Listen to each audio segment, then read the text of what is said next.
Yo, tout le monde ici, c'est Chris d'Iconic. Et donc aujourd'hui, j'ai une interview très particulière avec une légende du streetwear, Karl Kani. Karl Kani, what's up? Yeah, right? You good? How you doing? Yeah, that's an honor to meet you, man. What's up? Thank you, man. I appreciate it. When I was younger, I was really a fan of your brand. I used to wear them. I was very young. It was so difficult to find your brand here, man. Yeah. So difficult. Before talking about your brands, I would like to talk more about you. Yeah. Where did you grow up? I grew up in Brooklyn, New York. I was born in Costa Rica, and we came to the U.S. when I was 2 years old. And after that, we grew up in Bed-Stuy, and then we moved to East New York and Brooklyn.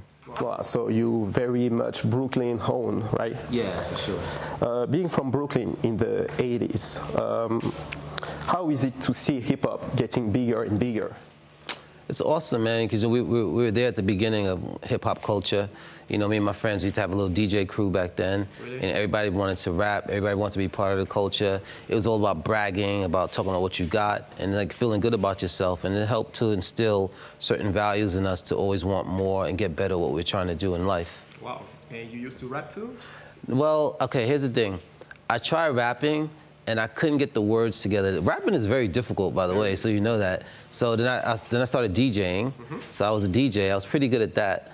And then, like, all my friends said, oh, they kept telling me, like, when I dance, I was off beat.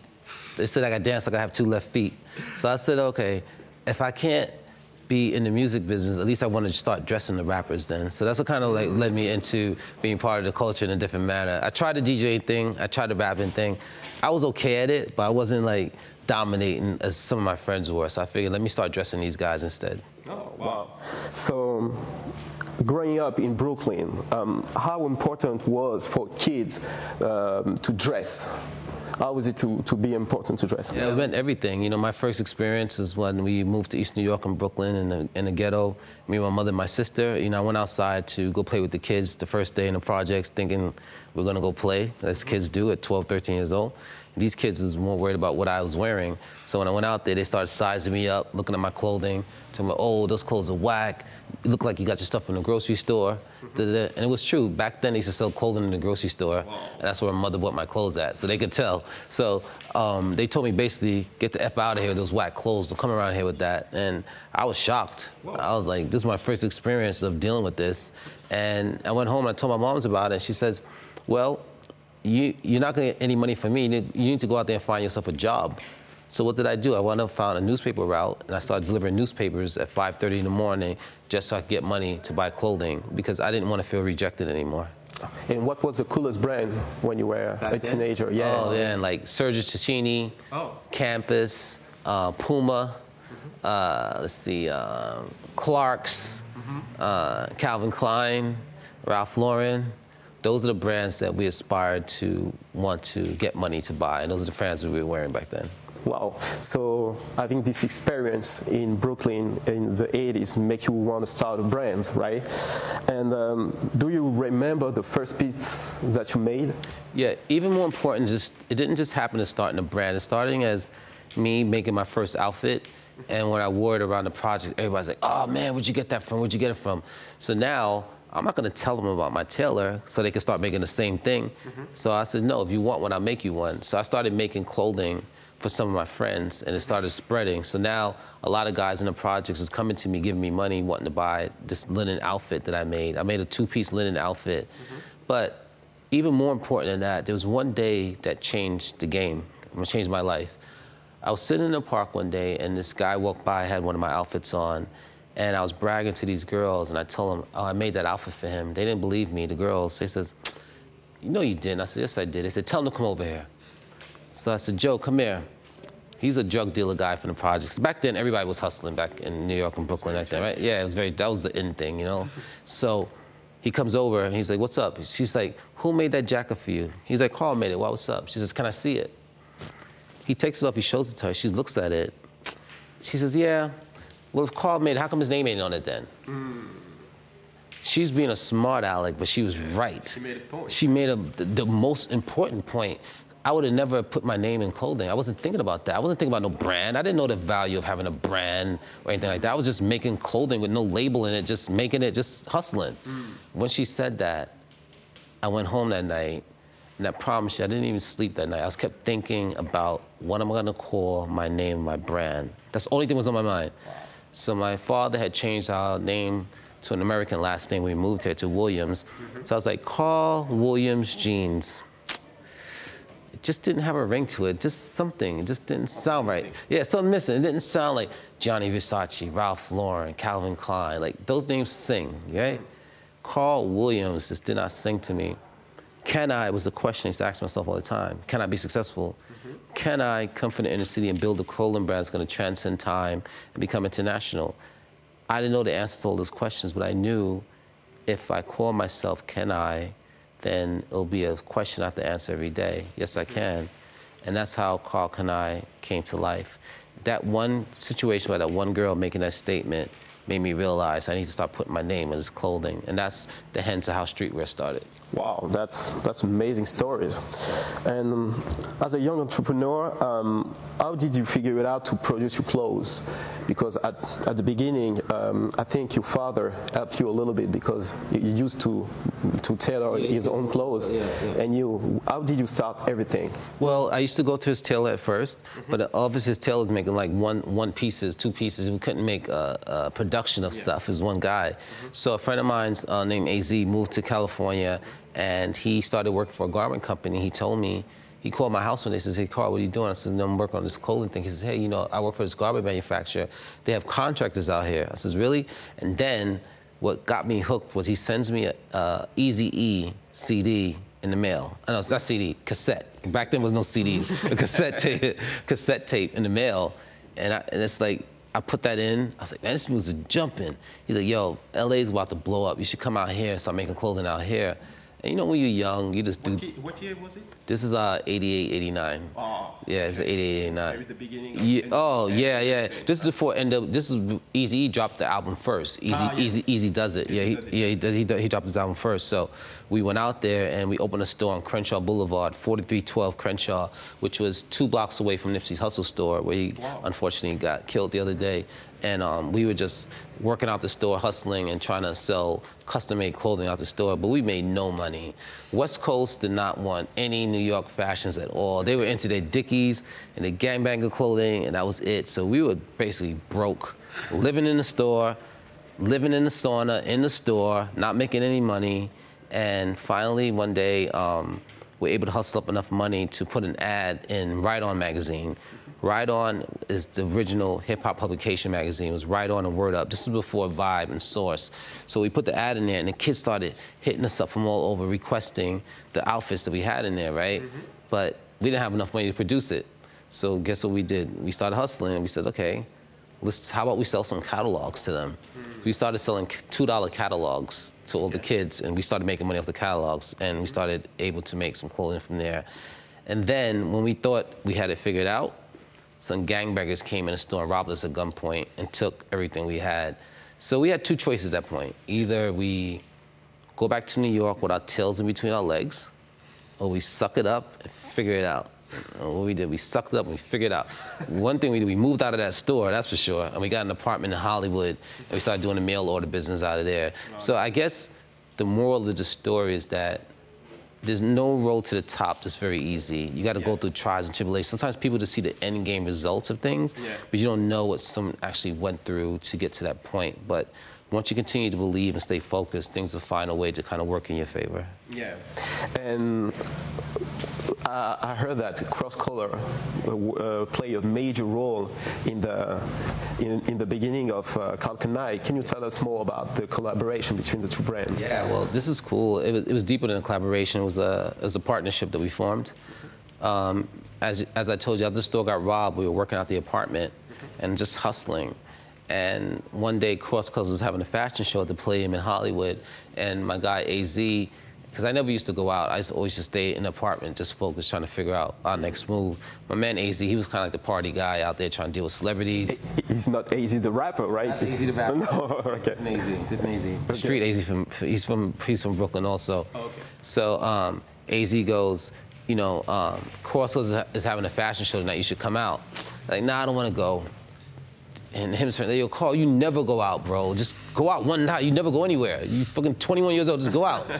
So I was like, all right. So I went, and Cross Colors was having a fashion show. So I met the owner, Carl Jones, at the show, And I just went right to him. I didn't care. I was like, hey, man, you know, I'm trying to get my stuff in department stores. How do I do it? I was very straightforward. I don't care. Yeah. So he's like, hey, well, you know, we're in the middle of a fashion show right now, but if you want to come to my office tomorrow, we could talk. And I remember it was 1991, I believe, Martin Luther King Day. We go to his office, and I remember the phones were ringing off the hook, and people were complaining, why are you guys open? It's Martin Luther King Day, you guys shouldn't be open today. So eventually, he told everybody, don't answer the phones anymore. And he says to me, he says, you know, I heard about your brand. If you need some help, I'll be willing to help you out.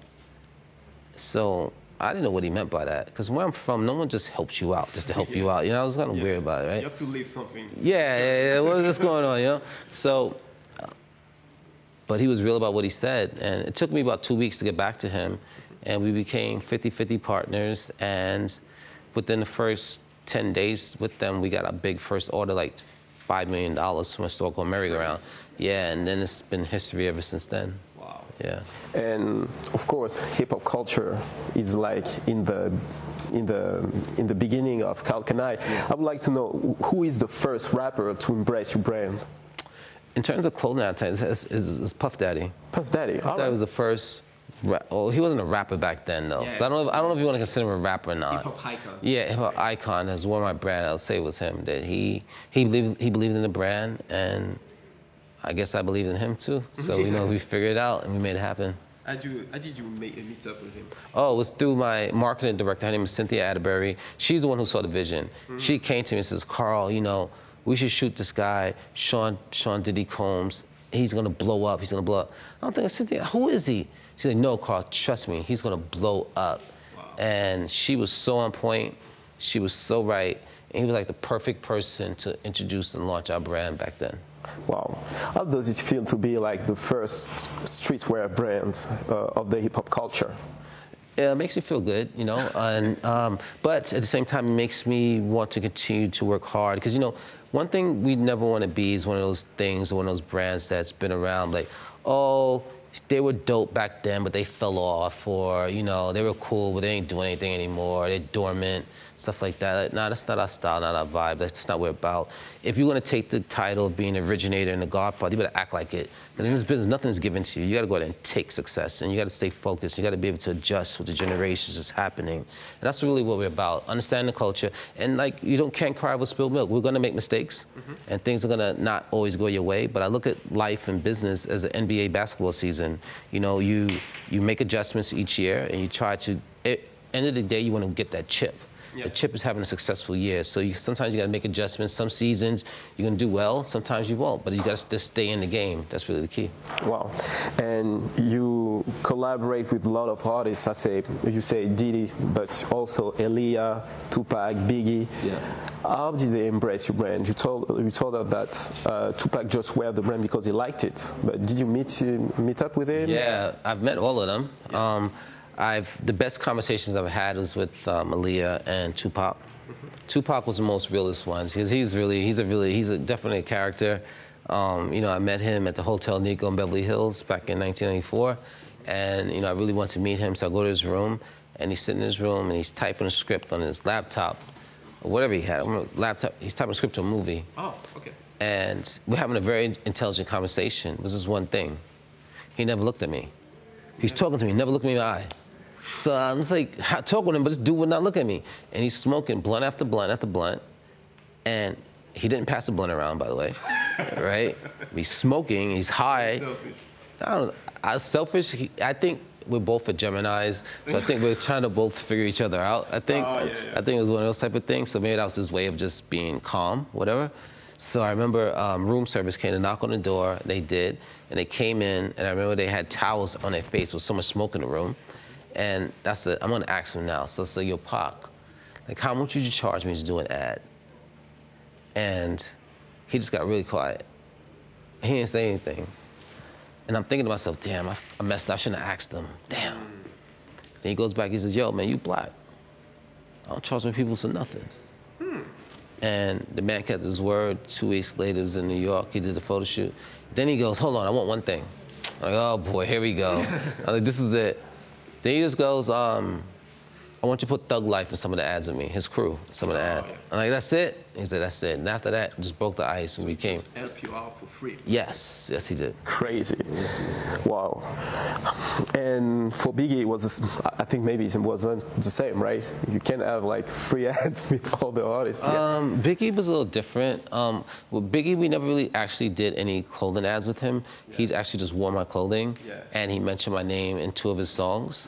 But we never did any clothing ads. But he wore the stuff a lot, and he posted a lot. Not posted, you saw him in magazines. Yeah, in Source magazine. Yeah. You saw him wearing a lot of stuff. You saw him in a lot of magazines wearing the brand as well. So Biggie was definitely a big-time supporter as well. Okay. We're going to talk about nowadays. So you told us that Karl Kani need to be relevant even now. And we saw this year you made like a collaboration with Études Studio. How this collaboration happened? Yeah, it was really cool. The owner, Arzelin, he hit me up on direct message. He says, I want to talk to you. And I said, what's up? And she said, we want to be part of the culture. We want to be part of your brand. And I said, cool. So we made a deal. And he says that he wanted to come out with some bright colors that I used to do. And again, I was told the other interviewer that I respect Études so much because they could have simply tried to do this look on their own. It don't involve me. But it wouldn't have been real for them. You know what I mean? People, they would have got backlash of that again, and they're smarter than that. So I think that he's a good guy. He understands the culture, and he did a great job at execution of the brand. And now you're relaunching your brand. What is the difference between launching your brand in the 90s and launching your brand now? It's very much different, huh? Yeah, just being on top of social media, being on top of